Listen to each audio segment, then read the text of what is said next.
नमस्कार विद्यार्थियों। आज हम पृथ्वी की उत्पत्ति से संबंधित जो परिकल्पनाएं हैं उनमें रोज़न की जो विखंडन परिकल्पना है उसके बारे में पढ़ेंगे। इससे पूर्व हमने जो है एक तारक परिकल्पनाओं में कांट, लाप्लास की परिकल्पना, द्वै तारक में रसेल की, जेम्स जीन्स की ज्वारीय परिकल्पना, ऑटो श्मिट की जो अंतर तारक धूल परिकल्पना है, बैनर्जी की जो सेफिड परिकल्पना है, इसके अलावा वाईजे सेकर की परिकल्पना है, इन सभी परिकल्पनाओं के बारे में पढ़ा है। पृथ्वी की उत्पत्ति से संबंधित जो रोज़न की जो विखंडन परिकल्पना है तो उसने किस प्रकार से अपनी परिकल्पना के द्वारा पृथ्वी और ग्रहों की उत्पत्ति को समझाया है उसके बारे में पढ़ेंगे। रोज़न की जो विखंडन परिकल्पना है यह परिकल्पना भी युग्म तारों पर आधारित है। युग्म तारों का मतलब होता है ट्विंस स्टार। ब्रह्मांड में या अंतरिक्ष में हमें देखने से पता चलता है कि अभी भी बहुत सारे ऐसे युग्म तारे पाए जाते हैं, मतलब जुड़वा तारे जो पाए जाते हैं। इसके आधार पर इसको ही आधार मानकर उन्होंने अपनी जो विखंडन परिकल्पना है उसका प्रतिपादन किया था। उनके अनुसार उनमें से एक तारा अस्थिर होकर विखंडित हो जाता है। कोणीय संवेग संरक्षण नियम के अंतर्गत सिकुड़ते हुए तारे की घूर्णन गति बढ़ जाती है और घूर्णन गति बहुत तीव्र होने से तारा स्थिर होकर भी खंडित हो सकता है। जब बहुत अधिक घूर्णन गति बढ़ जाती है, जो कि कोणीय संवेग संरक्षण का नियम कहता है कि किसी भी तारे का अगर आकार या कोई भी पिंड का आकार कम होता है तो उसके द्वारा उसकी जो घूर्णन गति है वो बढ़ जाती है। और इसके द्वारा क्या हुआ, किसी भी तारा जो स्थिर होता है अगर उसकी घूर्णन गति बढ़ जाए तो वो क्या हो जाता है, विखंडित हो जाता है, खंडित हो जाता है। रोज़न ने विखंडन सिद्धांत को आधार बनाकर निश्चित पदार्थ को काफ़ी दूर तक फेंके जाने का औचित्य बताया। उन्होंने आधार बनाया कि जब विखंडन तारा का जो विखंडन हुआ था, जब तारा बहुत अधिक तीव्र गति से घूर्णन करने लगा तो घूर्णन के कारण जो अपकेंद्रीय बल लगता है उसके कारण उससे जो है बहुत अधिक मात्रा में जो पदार्थ है वो उससे बाहर फेंक दिया गया। इस परिकल्पना के अनुसार जिस समय एक यात्री तारा सूर्य के साथी तारे के निकट आया उस समय साथी तारा अधिक घूर्णन के कारण विखंडित होने की अवस्था में था। तो जो यात्री तारा जब सूर्य के साथी तारे के पास आया तो क्या हुआ कि सूर्य के साथी तारे के पास जब वो तारा आया तो वो जो साथी तारा था वो विखंडित होने की अवस्था में था, क्योंकि उसकी घूर्णन गति बहुत अधिक बढ़ चुकी थी।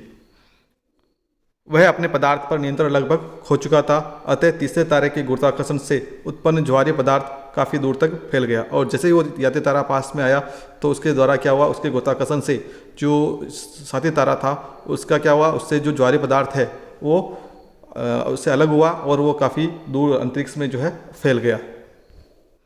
लेकिन यह निश्चित पदार्थ सूर्य के गुरुत्वाकर्षण क्षेत्र में आ गया और जो साथी तारे का जो निकला हुआ ज्वारीय पदार्थ, ज्वार से जो निकला हुआ पदार्थ था वो क्या हुआ, सूर्य के जो है गुरुत्वाकर्षण क्षेत्र के अंतर्गत आ गया।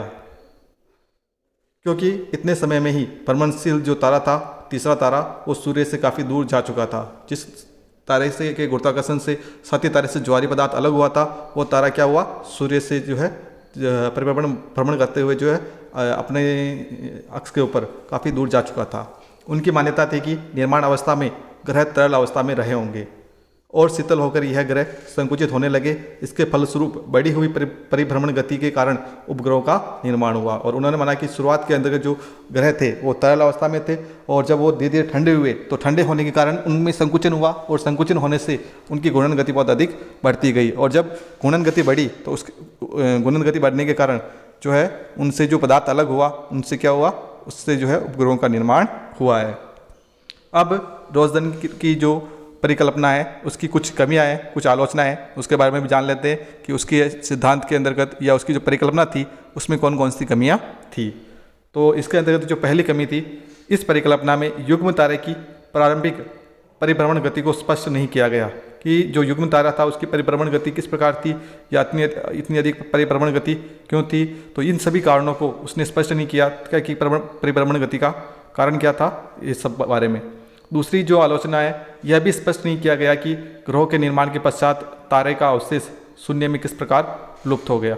तो तारे का जो अवशेष भाग था साथी तारे का वो किस प्रकार से समाप्त हो गया जब ग्रहों की उत्पत्ति हो गई ज्वारीय पदार्थ के अलग होने के पश्चात, तो जो साथी तारे का जो अवशेष था वो कहाँ गया, उसके बारे में भी इस परिकल्पना में कुछ नहीं बताया गया।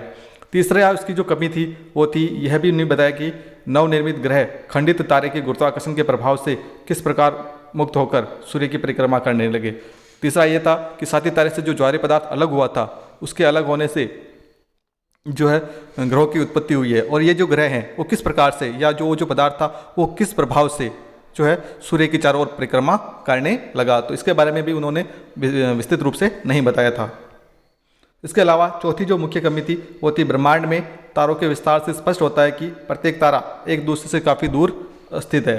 सूर्य के निकटतम तारा अल्फा सेंचुरी 4.3 प्रकाश वर्ष की दूरी पर है, अतः कोई भी तारा सूर्य की आयु में उसके इतना निकट नहीं आ सकता है। तो ये जो परिकल्पना है उसके अंतर्गत यह भी सिद्ध होता है कि अंतरिक्ष के अंदर जो तारे हैं वो तारों की जो दूरी है वो काफ़ी ज़्यादा है। जब तारे काफ़ी दूरी पर होंगे तो उनमें इस प्रकार से गुरुत्वाकर्षण और उसकी दूरी इतनी कम नहीं हो सकती है कि उनमें इस प्रकार से ज्वार उत्पन्न हो जाए या उनका विखंडन हो जाए। तो ये जो परिकल्पना थी वो उस समय महत्वपूर्ण थी, अभी इसका जो महत्व है वो धीरे धीरे कम हो गया और आधुनिक जो परिकल्पना है बिग बैंग जो थ्योरी है, महास्फोट जो परिकल्पना है वही अत्यधिक मान्यता प्राप्त है। धन्यवाद।